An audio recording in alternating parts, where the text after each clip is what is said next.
Estamos de vuelta aquí en Estado Nacional y presentamos de inmediato nuestro panel. El diputado Sebastián Torrealba. Diputado, gracias por estar aquí. Muy buenas noches. Hola Matías, ¿cómo estás? Buenas noches. Betina Hort, de Libertad de Desarrollo, muchas gracias por estar aquí también. Muchísimas gracias. Alejandra Kraus, exministra, militante demócrata cristiana, muchísimas gracias por estar aquí. Gracias, Matías.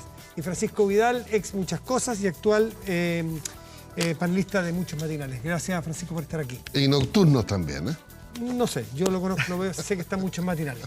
Es el momento de actuar... No voy a hablar más fuerte porque como soy sordo y estamos encapuchados, les pido a todos hablar más fuerte. Bueno, no hay problema, no hay problema.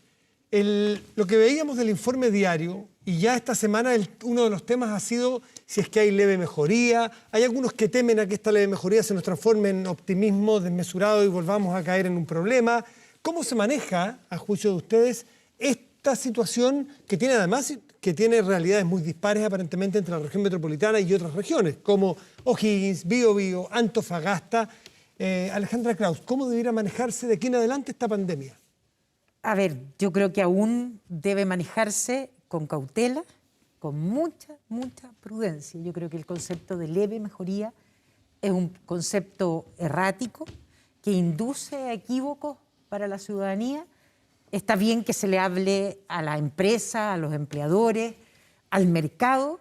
Sin embargo, yo pensaba, a propósito, Betina, del acuerdo, del marco de entendimiento.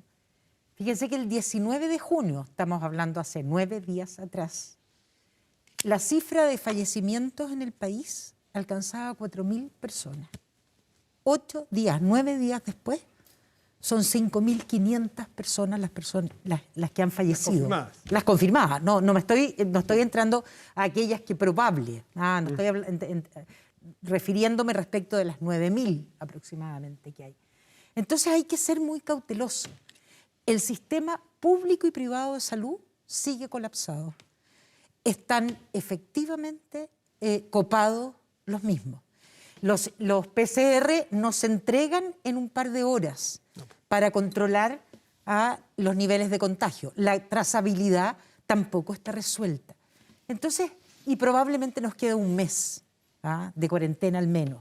Entonces hay que ser muy cauteloso y empezar de alguna manera a hacer un diseño que debiera paulatinamente irse enfermando de tal manera de ir organizando, porque probablemente va a ser por comunas, va a ser por regiones, pero lentamente.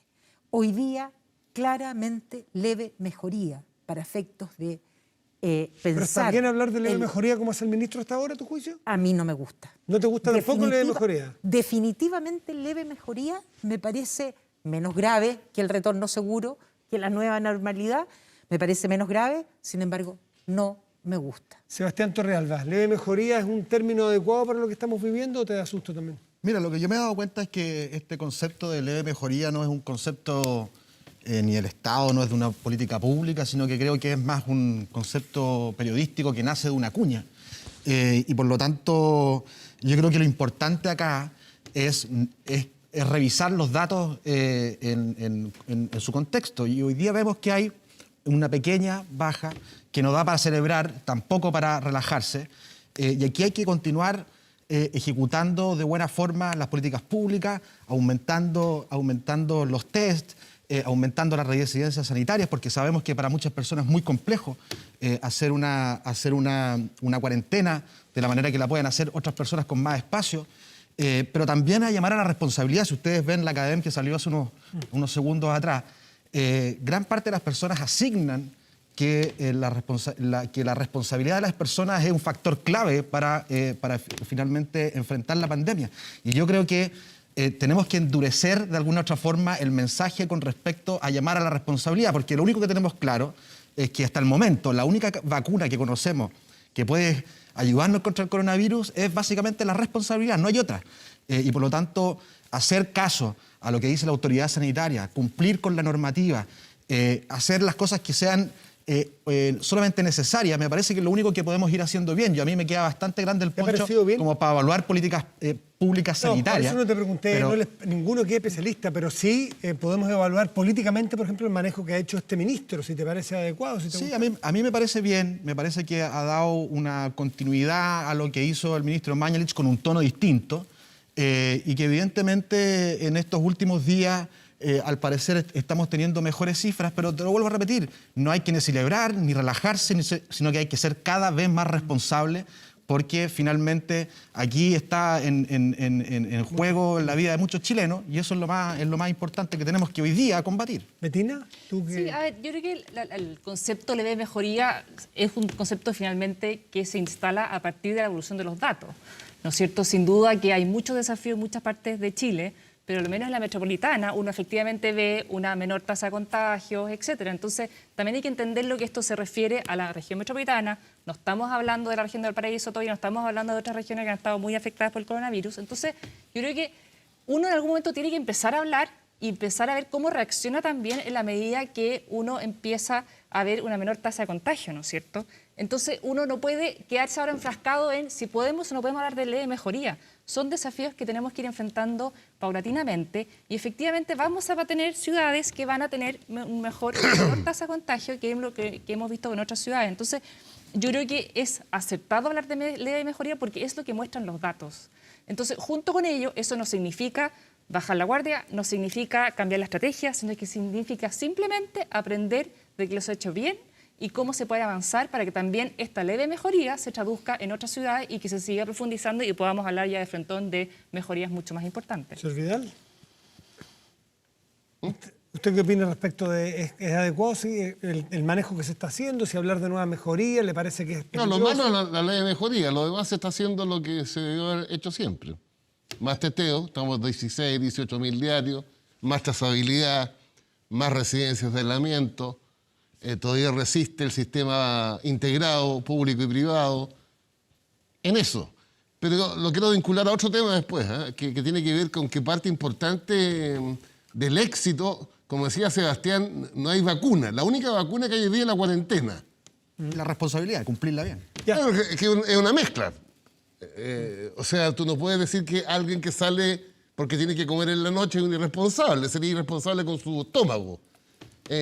Bueno, yo sé para dónde va. El IFE, el pago de este IFE 2.0 que debería ser ahora a fin de mes. Estoy pensando... Eso debiera cambiar, ¿o no? Debería cambiar totalmente la posibilidad de quedarse en casa si te llega el pago, ¿o no? ¿O no va a ser un gran cambio? No, yo creo que vas a colaborar. 100.000 pesos por cada integrante hasta 4. Sí, fíjate que yo vi en la mañana a Cristian Monkever y él constató que empezó esto el jueves a pagar y entre el jueves y el viernes llegaron a 400.000 familias.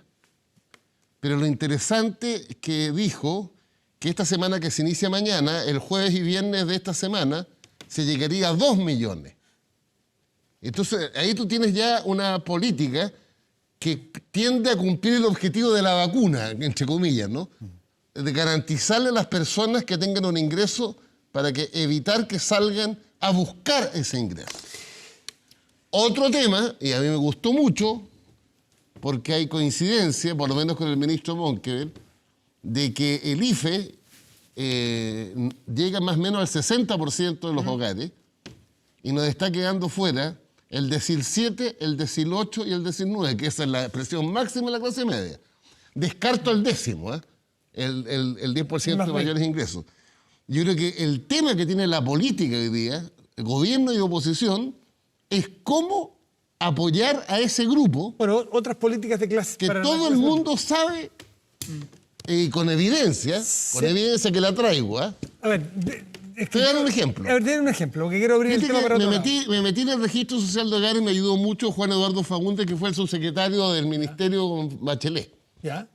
Él creó, con las dos subsecretarías crearon este registro. Y fíjate que antes de la pandemia, o sea, en marzo, ¿sí?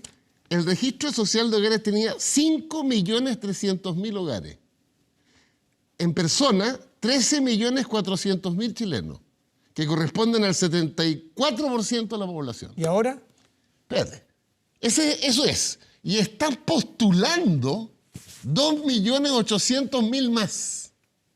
Ya sea para actualizar los datos, debe ser un porcentaje importante, y gente nuevos, que no tenía idea de esto, porque nunca fue subsidiaria del Estado.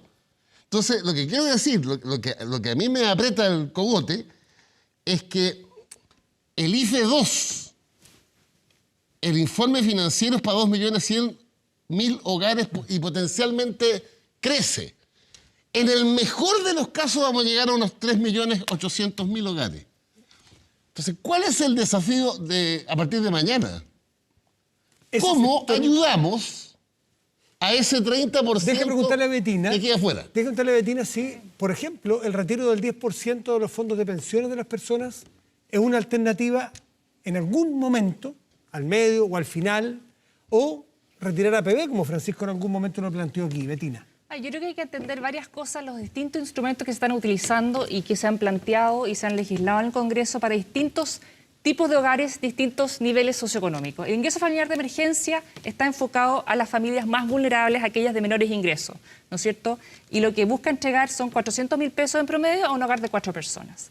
Pero junto con ello también está el proyecto de protección de empleo, ¿no es cierto? Que lo que hace es, para el que suspende su relación laboral, recibe y tiene acceso a el fondo de cesantía. Entonces estamos hablando ya de la clase media. Entonces acá no es que solamente exista el ingreso familiar de emergencia, está ese para un sector de la población, pero está a su vez también el acceso al seguro de cesantía y está, por ejemplo, también los créditos entregados a través del FOGAPE que tienen otra línea de financiamiento, pero también apuntan a otro segmento de la población. Entonces, cuando se repite y se repite de que solamente el IFE y la clase media hoy en día no está recibiendo nada, no tiene instrumentos para proteger la caída de su ingreso, eso no es así, porque son distintos instrumentos precisamente para llegar a personas distintas. Y respecto a lo que tú planteabas del retiro de los fondos de pensiones. Se tomó buena parte del debate en la parte final de esta semana. Sí.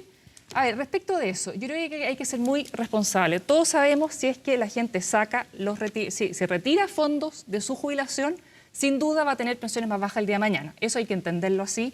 Y cualquier Si persona... los saca y no los devuelve, porque se han planteado alternativas Sí, de los devolución. saca y no los devuelve. Exactamente. Ahora, algunos han planteado, por ejemplo, que sea el Estado que lo devuelva, ¿no es cierto? Que sea un bono reconocimiento, etcétera.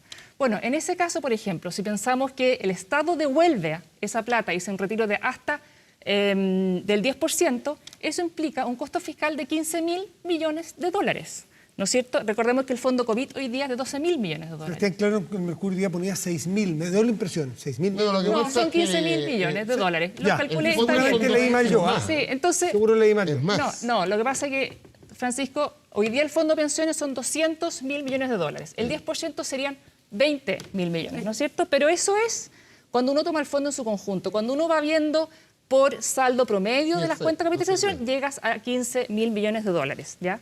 Entonces, lo que yo voy es, hoy día lo que se necesita es perfeccionar, profundizar y prolongar el apoyo que se entrega a través del seguro de cesantía. Es algo que nosotros revisamos en la mesa economista, es algo que estaba dentro del acuerdo político después suscrito en la Comisión de Hacienda del Senado.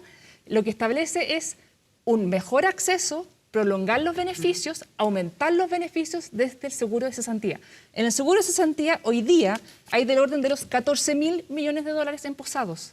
Hay recursos que ahí se pueden retirar. En el fondo solidario. No.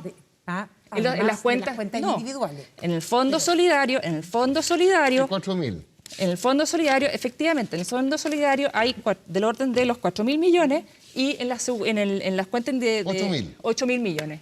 Más los 2.000 millones de aporte fiscal que están comprometidos son 14.000 millones. Entonces, Pero la gente que pero hoy día tiene... ¿me dejas hacer tu punto No, de vista? la gente... No, pero en buena. Después. En buena. Déjate Déjame terminar terminar la Betina. idea. Ya. La gente que hoy día tiene fondos en las AFP y que pueden retirarlas eventualmente, es la misma gente que también tiene imposiciones en el seguro de cesantía, porque es el mismo universo de trabajadores. Por lo cual, más que generar un problema el día de mañana de las pensiones, permitamos que la gente tenga acceso al fondo de cesantía y no generemos un problema el día de mañana cuando esa gente tenga que jubilarse con pensiones más bajas. La Alejandra... Yo quiero hacer sí. una precisión. Primero, que la ley de protección al empleo, ¿ah? Tú señalas categóricamente que es a la clase media. Yo sería más cauta por un tema del monto promedio de las remuneraciones en nuestro país, por el cual se cotiza, ¿ah? Y no necesariamente es la clase media. Entonces, yo sería como cauta respecto al tema. Sí me parece que para enfrentar la profundidad de esta crisis, en que claramente los tiempos que inicialmente se pensaron que iba a durar fueron equivocados, a mí me parece razonable que observemos el perfeccionamiento del seguro cesantía. ¿Ya? Y me parece, porque son instrumentos válidos que podemos abordar, pero también no podemos pretender que todo lo resuelva el seguro de cesantía. ¿Tú serías partidaria de abrir una posibilidad de retirar 10% de la AFP? Yo Porque creo ese que es el tema clave de A ver, discusión. es que yo creo que me parece interesante que se haya colocado en el debate la posibilidad del retiro. Creo que se está caricaturizando respecto al impacto que significa que todo el mundo saque el 10% del monto total. Existen todas las alternativas que se han propuesto, que no dicen relación solamente con la devolución de los fondos que tú tienes acumulados y que pudiste retirar, sino que con topes, con segmentos acotados. Entonces yo creo que de verdad... ¿No te cerraría esa discusión? No, pero por ningún Francisco, motivo. luego Sebastián. Francisco. Mira, lo que pasa es que el tema del retiro de las AFP, de un IFE punto 3, del subsidio de cesantía, son respuestas a un problema que tenemos hoy. Es decir, ¿quiénes son los que están en problema? De acuerdo a la última CACEN, es el decil 7, 8 y 9. Fíjate que el decil 7 tiene un ingreso familiar de 856 lucas promedio. El decil 8 de 1.045.000. Y el decil 9 de 1.432.000. Yo creo que ahí es donde debemos apuntar, porque tiene que ver además, mira, el mismo registro, mira Betina, el mismo registro social de hogares, de ese universo que te hablé yo de 5.300.000 hogares, dice que el 73% de ese universo, 3.828.000 hogares, son el 60% más vulnerables.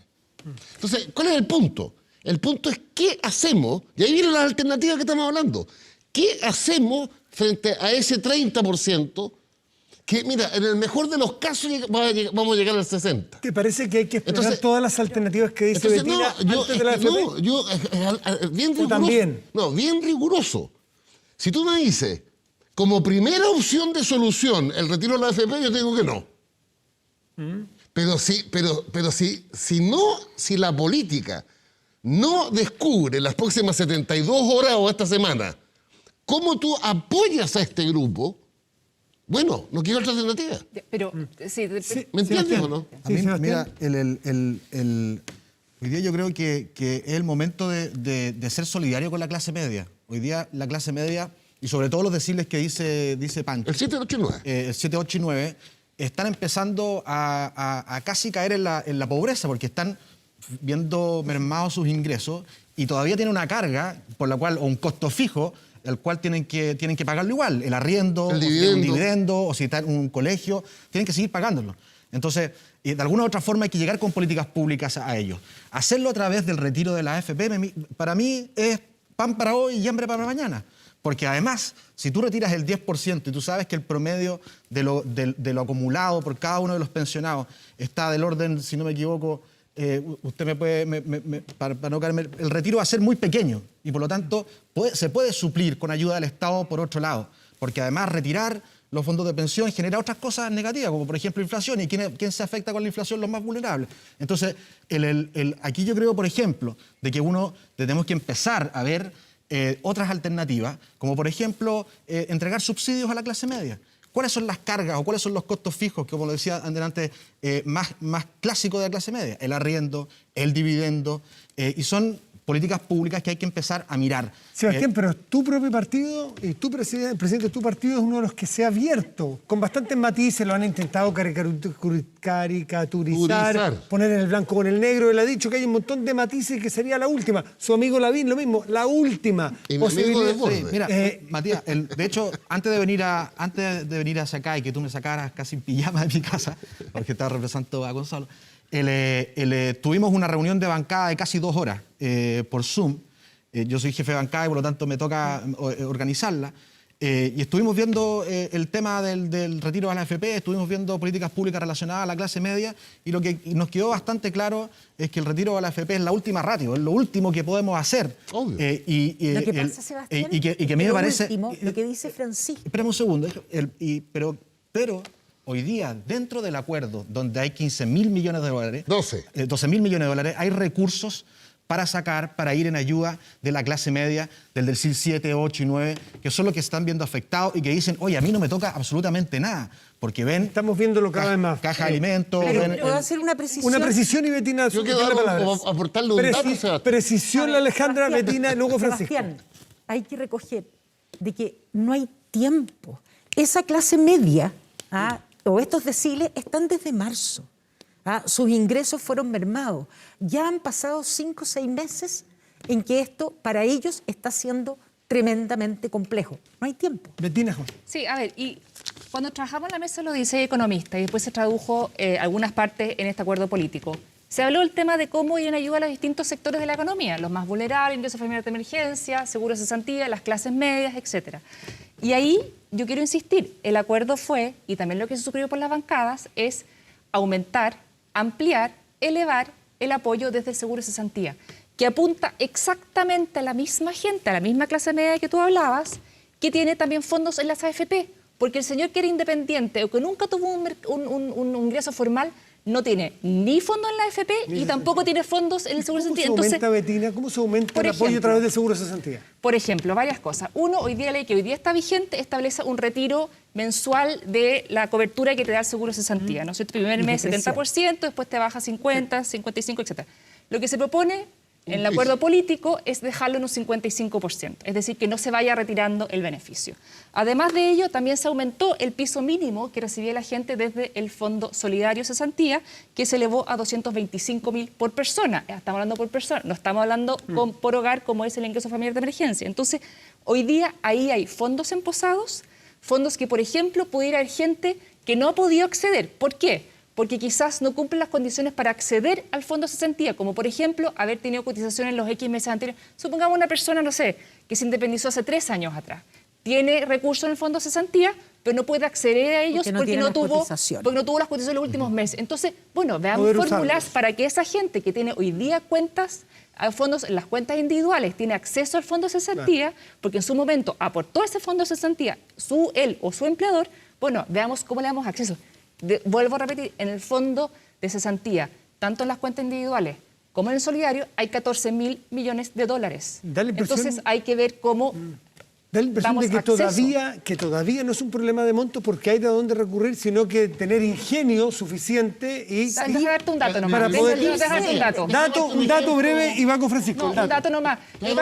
Su dato, el dato que tiene va usted, Francisco. Y este tema del seguro de cesantía es un tema que se tiene que legislar prontamente, en la próxima semana subsiguiente. Es parte del acuerdo político, al igual que el fondo COVID. Y uno espera que el gobierno esta o la próxima semana mande el proyecto de ley. Pero no sigamos con fórmulas que finalmente lo único que hacen es empobrecer a la gente en su vejez y que generan distorsiones entre lo que tienen hoy día y lo que tienen mañana. Vamos por el camino del fondo de cesantía. Vidal, Francisco. Mira, lo que sucede, ojo con el subsidio de cesantía. El subsidio de cesantía tradicional, el ciudadano, primer mes 70, segundo mes 55, tercer mes 45, quinto mes, 30 el sexto mes. Y eso está, pero eso se cambió, Francisco. Sí. Y se plantea mantenerlo en 55 ahora. Entonces, es un gran avance, que el piso sea 55. Pero hay un interrogante. Vamos a suponer a alguien que quedó cesante en marzo. Marzo, abril, mayo, junio, julio, le quedó un mes. Para estar atentos a eso. No digo que se está extinguiendo. Bueno, de hecho, la propuesta y el acuerdo político es alargar también el número de meses al cual tú puedes acceder. Entonces, lo que yo voy, los políticos, en vez de inventar nuevas fórmulas, lean el acuerdo que firmaron y preocúpense de que del gobierno mande el proyecto de ley y tramitémoslo rápidamente. Yo voy a hacer una observación. Una cosa, Alejandra Krause, un ejemplo de cosas que hay que rectificar. Mira, el proyecto de ley que elimina el corte de los servicios esenciales, luz, agua, gas, telefonía, el acuerdo voluntario del gobierno con las empresas cubría el 40% de los pobres. La ley, que no es promulgada y no sabemos si va a haber veto o tribunal, Ya no pudo haber. cubre el 60%. Bueno, o sea, un compadre de 900.000 pesos de ingresos El gobierno ya familiares, había llegado a un acuerdo de 60 con la empresa en todo caso. ¿te fijas o no? Sí, claro. Queda afuera. Entonces, entre las cosas que hay que mejorar, pensando en este grupo, es que tampoco les corten el servicio, pues. Sí, pero yo creo que acá, Francisco, lo importante es cómo llegamos ingresos a las familias, Sí. cómo paliamos la caída de sus ingresos y no rompamos la cadena pago. Yo en lo personal estoy de acuerdo a ayudarle a la gente, a los hogares que han visto una caída en sus ingresos y que no pueden hoy día cumplir y cubrir las cuentas, por lo cual el Estado le ayude. Pero de ahí, tramitar proyectos de ley, contar con proyectos de ley que dan una pésima señal a las inversiones de mediano y largo plazo en sectores regulados como electricidad, agua, etcétera, no es el camino. Se hace un daño a la economía importante.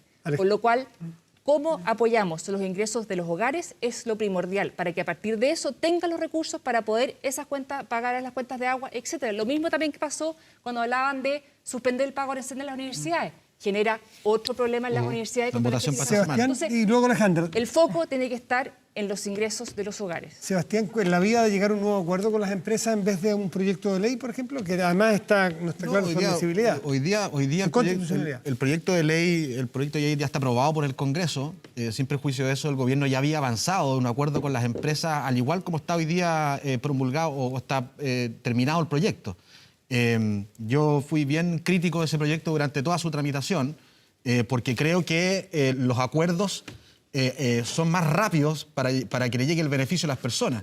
Lamentablemente esa tesis en el Congreso no fue la mayoritaria y terminó promulgándose un proyecto de ley que tiene una serie de deficiencias en las cadenas de pago, tiene una serie de riesgos mayores, porque dentro de estas industrias que están reguladas está lleno de pequeños y medianos empresarios que dan servicio a estas empresas y que finalmente se ven afectados por los pagos. Entonces, alguien tiene que pagar la cuenta después en el futuro. Y a mí me parece que la vía del acuerdo era mucho más rápido, pero bueno, se legisló, se aprobó. Pero yo creo que aquí lo que dice Betina está en lo correcto. Aquí tenemos que, con urgencia, allegar los recursos a los que lo necesitan ahora. Y vuelvo a lo que decía Pancho. Hay algunos, 7, 8 y 9, los deciles, que no le están llegando los recursos y para eso tenemos que hacerlo rápido, o a través del Fondo de Cesantía o a través de transferencias directas. Hemos visto que las transferencias directas, como por ejemplo el IFE, funcionan de buena forma, le llegan rápido a las personas y le llegan los recursos completos. Yo sería cuidadosa respecto de esa afirmación a propósito de que los recursos llegan rápido a las personas. Cuidado, ¿eh? Yo sería tremendamente cuidadoso. Lo que te digo es que esas transferencias llegan los recursos completos a los bolsillos de las personas y por lo tanto es más eficiente hacerlo por ese lado. Lo que siempre se entendió, que la transferencia monetaria y por eso era la mejor respuesta para los hogares. Pero por eso digo que la volviendo transferencia al 7, 8 y 9 de Pancho es algo que hay que hoy día hacerlo rápido y ojalá sea por la vía más rápida. ¿Cuál es la vía más rápida? Quizás administrativa. La paradoja, Además, usted es partidario de una suerte de voucher. ¿Cómo? No. No, pues entrega La para que las transferencia personas monetaria, compren. transferencia monetaria, digamos. Transferencia monetaria, que es una oportunidad que Pero la gente yo vaya y compre, yo quiero, en vez de cortar las a cadenas de propósito pago. del seguro de cesantía, primero volver a reiterar que son los trabajadores los que están de alguna manera respondiendo a la crisis con sus propios fondos.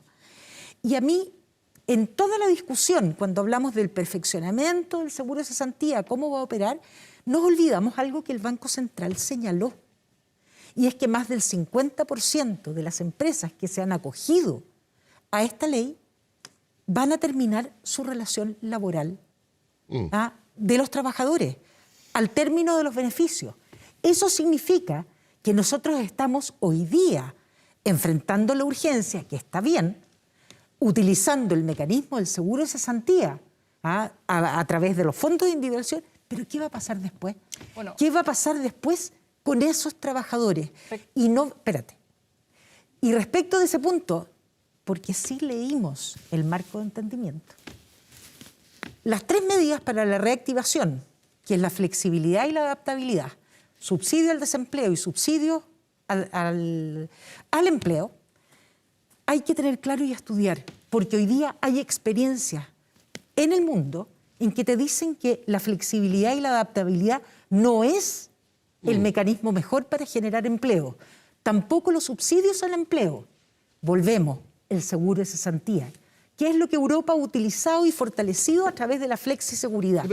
Y aquí ahí tenemos un todavía problema porque no hablamos de Porque eso. si vamos a hablar de reactivación a través del seguro de cesantía, la verdad es que nos vamos a chocar contra una pared. Porque, ¿qué es lo que queremos? ¿Mantener a la gente siempre No, en el yo creo que, seguro de Sebastián, cesantía? Yo creo Sebastián, importante. no hay que No estoy caricaturizando, tengo una diferencia de opinión.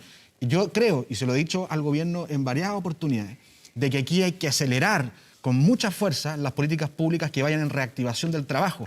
La única forma que la gente tenga alguna esperanza de volver a su vida como era antes es con pega, es con trabajo, y por lo tanto tenemos que reactivar el trabajo de buena forma. Y por eso hay que acelerar esas políticas públicas. El subsidio a la contratación es clave y tiene que ser lo más rápido posible. Ayuda mucho. Y luego, y aquí ya esto es una volada de más largo plazo, el poder aprovechar lo que está pasando ahora, esta pandemia que nos pega un remesón a todos, de decir, bueno, ¿estamos en condiciones de crear para Chile nuevas oportunidades? Yo creo que sí.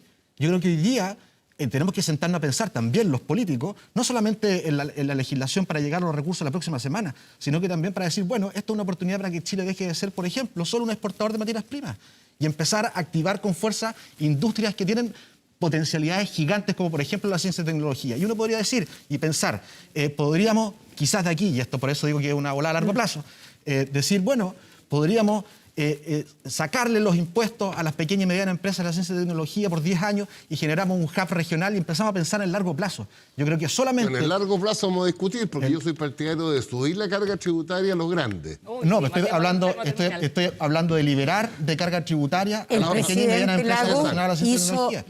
O sea, planteó Oye, que en base a principios podíamos llegar a acuerdos. Después veíamos el instrumento. Pero A yo ver, tengo un yo creo que- puntito. Betina y luego a Déjame Francisco. comentar algunas cosas. Cuando hablábamos lo que decía Alejandra respecto a la eventualidad de qué pasaba con la gente que hoy día tenía suspendido su contrato laboral, que es más o menos el 10% de los agentes ocupados hoy día que tienen contrato. Esa gente, el día de mañana, si es que se le suspende y se le termina el contrato laboral, tiene acceso a su indemnización. Chile, a diferencia de Estados Unidos, por ejemplo, que solamente tiene seguro de cesantía, en Chile además ese empleado, cuando sea desvinculado, va a tener un año Betina, por yo servicio. sería Sí, está bien, está bien, cauta respecto a la indemnización por años de servicio. Ya, está porque bien. probablemente esa empresa va a tener que terminar el contrato no por necesidades de la empresa, que es lo que permite acceder a la indemnización por Bueno, años. hay que ver lo que pasa en cada momento, ¿ya?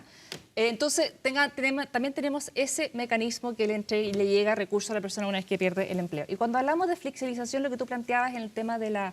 Flexibilización y adaptabilidad. Sí, es porque hay mucha discusión internacionalmente, hay estudios de Israel, desde Europa, respecto de quizás vamos a tener que trabajar de una forma distinta. Por ejemplo, quizás vamos a trabajar en turnos de 4 días más largos, 10 días de cuarentena y sucesivamente, cosas que hoy día no están contenidas en nuestra legislación laboral. Entonces, hay que ver también cómo nuestra legislación laboral, que es muy rígida en comparación con la legislación del mundo, es extremadamente rígida, cómo logramos adaptar esa legislación laboral a las nuevas necesidades en la medida que no vayamos a tener vacuna, efectivamente no va a haber una inmunización, entonces hay que ver cómo compatibilizamos el trabajo con un coronavirus que nos puede acompañar por mucho tiempo más. Y yo Señor le Vidal, añadiría señor uno Vidal, a propósito, queremos meternos al postnatal, que tiene que ver Espérate un también... poquito, porque una cosa. Sí, Mira la diferencia con la Betina, era que no, pero dice que la legislación es rígida, la laboral, la nuestra extremada.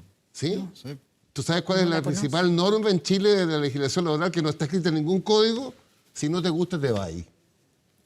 Esa es la comilla, la rigidez. ¿A ti te parece que esto es un mercado laboral muy flexible o apropiado? No, Porque a mí me es parece- mínimamente apropiado, mínimamente Debería ser apropiado. más rígido. No, lo Más- que quiero decir es que si queremos hablar de ese tema, hay que avanzar sustantivamente, partiendo por la titularidad sindical que nos echaron abajo en el Tribunal Constitucional, partiendo por la negociación por rama, a lo menos la gran empresa, a lo menos. O sea, oye, perdóname. Y Si en yo- Chile, y yo- la mediana de ingresos son 400 lucas, después de haber crecido 33 años seguidos. y Por ¿sabes? favor. Alejandra, Y yo creo que, para cerrar, porque es un tema que da para mucho, a propósito de la flexibilidad y adaptabilidad, hay que suponer, hay que colocar sobre la mesa, pero no puede ser a costa de la vulneración de derechos fundamentales de los trabajadores. Y eso muchas veces no se coloca sobre la mesa. hay oportunidades en que uno discute con determinados gremios o sectores de la economía donde por la naturaleza de las funciones que se requieren, aspiran a tener jornadas laborales de 16 horas. Fundamentalmente en el sector agrícola, ganadero. 16 horas, donde tú estás a disposición del empleador cada vez que él requiere, de acuerdo a los términos en que se lleva a cabo la empresa.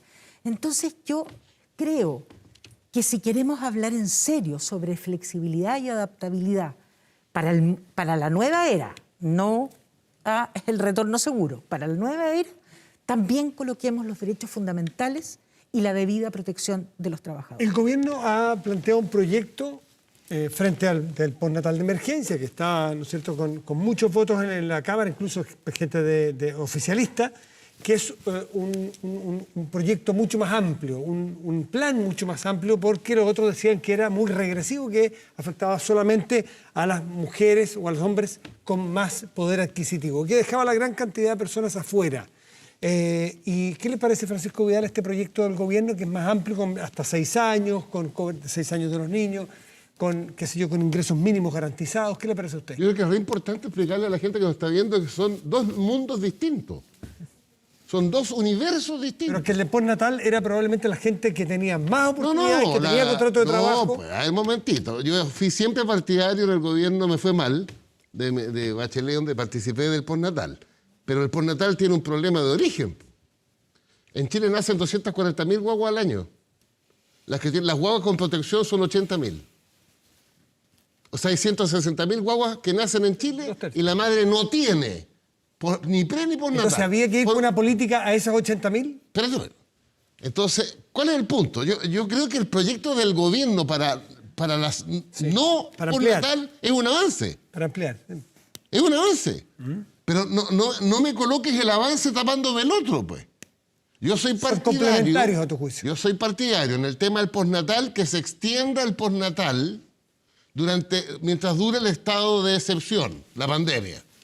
Ahora, reconociendo que las que beneficiadas del derecho al postnatal son las contratadas, y particularmente el 20% de esas contratadas se llevan la mitad del subsidio, porque son los sueldos hasta 2 millones de pesos. Bueno, lo razonable es decirle, mira, hagamos un esfuerzo, tú quédate con la guagua, por el derecho del niño, tú vas a estar tranquila, pero te vamos a pagar el 75% del subsidio, no el 100%. Y la otra a mí me parece bien, porque a todos los padres y madres con niños menores de 6 años, que están complicadísimos, sin jardín, sin escuela, sin liceo, que tú le digas, acójase a la suspensión temporal del empleo, su patrón le paga las cotizaciones y a usted le doy un piso del 55% de su sueldo, es una ayuda. Sí, Sebastián Torrealba, tú eres partidario de que te parece que el gobierno llega a ser una solución definitiva y que suple el postnatal de emergencia. Lo suple por la vía de integrar a las de postnatal. Mira, Es menos regresivo. Sí, y el postnatal de emergencia tenía un error, porque las madres con menos ingresos se llevaban la parte más chica de la torta, por lo tanto las que tenían más ingresos se llevaban un porcentaje, creo, arriba del 22%. Sí. Creo que lo que presenta el gobierno corrige eso y además eleva el volumen de beneficiarios. 800.000. Pasamos de 22.000 a 800.000, lo que es un avance. Y ahora aquí lo que hay que reconocer también es que, independiente de la forma como se haya hecho el postnatal, que yo no estoy de acuerdo en la forma que se hizo, creo que Renovación Nacional puso sobre la mesa un tema y hoy día se está legislando sobre ese tema, que me parece muy bien. Evidentemente la forma de presentarlo no era la adecuada, no era la correspondiente, y por eso, en mi caso, por ejemplo, rechacé la admisibilidad de ese proyecto.